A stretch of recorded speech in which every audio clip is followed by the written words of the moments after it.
Bonjour à tous, bienvenue dans Déclic, le podcast qui tente de décrypter Google Ads et plus généralement l'univers du SIA. Je suis Jérémy Lacoste, consultant SIA depuis plusieurs années et j'aurai le plaisir d'aborder une fois par semaine une problématique search. Sans langue de bois mais toujours avec bienveillance, l'ambition au cours de chaque épisode est de déconstruire les mythes autour de Google Ads, une plateforme qui a de fêter ses 20 ans en partageant mes échanges, lectures et retours d'expérience. Pour ce 64e épisode, faisons le point sur un sujet qui risque rapidement de mobiliser les forces vives de l'entreprise. Quel protocole de tracking mettre en place pour assurer un suivi efficace et pertinent d'ici un an?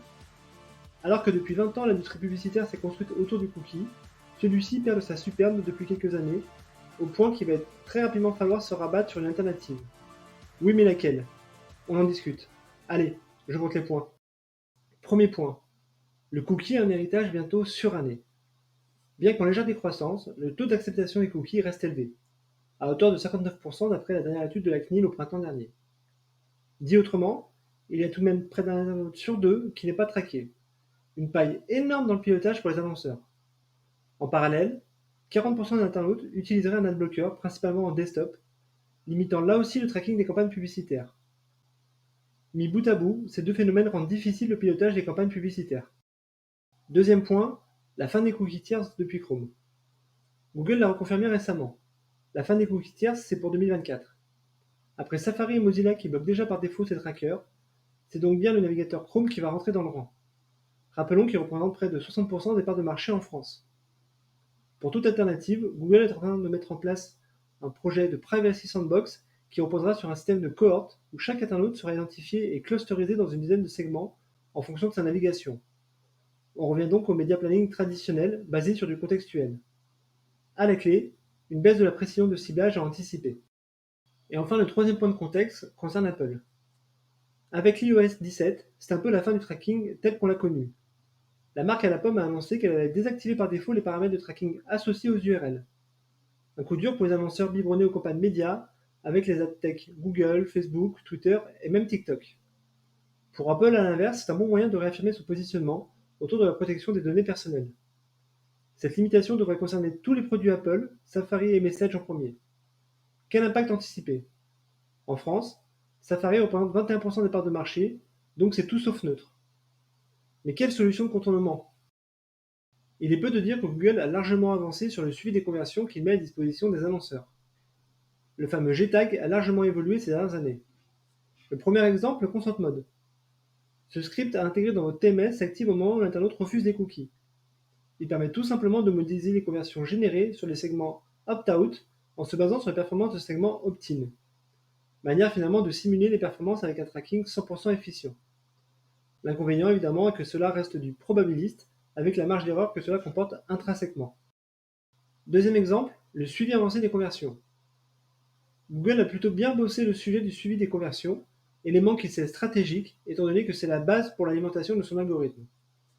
Au-delà du fait qu'il est désormais possible de gérer le script directement dans la console Google Ads, l'acteur américain a introduit il y a quelques temps le suivi avancé des conversions clients et prospects. Cela permet d'associer au cookie un ID pérenne additionnel, basé souvent autour de l'email ou du numéro de téléphone. Il s'agit ainsi d'envoyer des données first party hachées depuis le site et donc de disposer d'une plus grande efficacité dans le tracking des campagnes.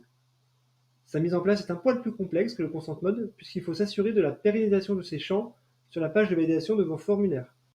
Troisième exemple, avec Google Analytics 4 et Piano. Alors que la CNIL avait déclaré il y a plus d'un an Google Analytics illégal, eu égard à sa politique de stockage des données hors UE et à sa diffusion dans l'ensemble de l'écosystème Google, il semblerait que GA4 n'ait pas pour l'heure encore eu le même traitement. La raison est à chercher simplement du côté de l'avancée des négociations entre l'Union européenne et les États-Unis sur un accord encadrant le transfert des données. Dans ce contexte, GA4 pourrait potentiellement collecter et analyser 100% des données de campagne et ainsi les transférer à Google Ads par synchronisation. Côté Piano Analytics, est en bêta-test un outil d'attribution qui synchronise par API les données de Google Ads. En croisant les données de conversion collectées via AT Internet, on s'assure ainsi de collecter 100% des données marketing. Quatrième exemple, le Gclid. Même si Apple a annoncé son intention de le bloquer, à date, il reste un ID structurant des protocoles de tracking Google. Concrètement, ce paramètre transmis dans l'URL est généré au moment du clic sur l'annonce et permet d'identifier l'unicité d'une visite. Il permet la réconciliation entre Google Ads et Google Analytics, mais sert également de clé de matching avec le CRM pour resynchroniser via API les conversions ainsi générées. Et le tout sans cookies. Elle est pas belle la vie?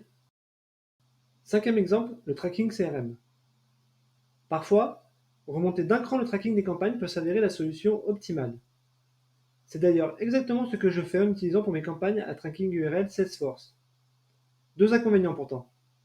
Le modèle d'attribution est au last click et les données ne redescendent pas dans Google Ads.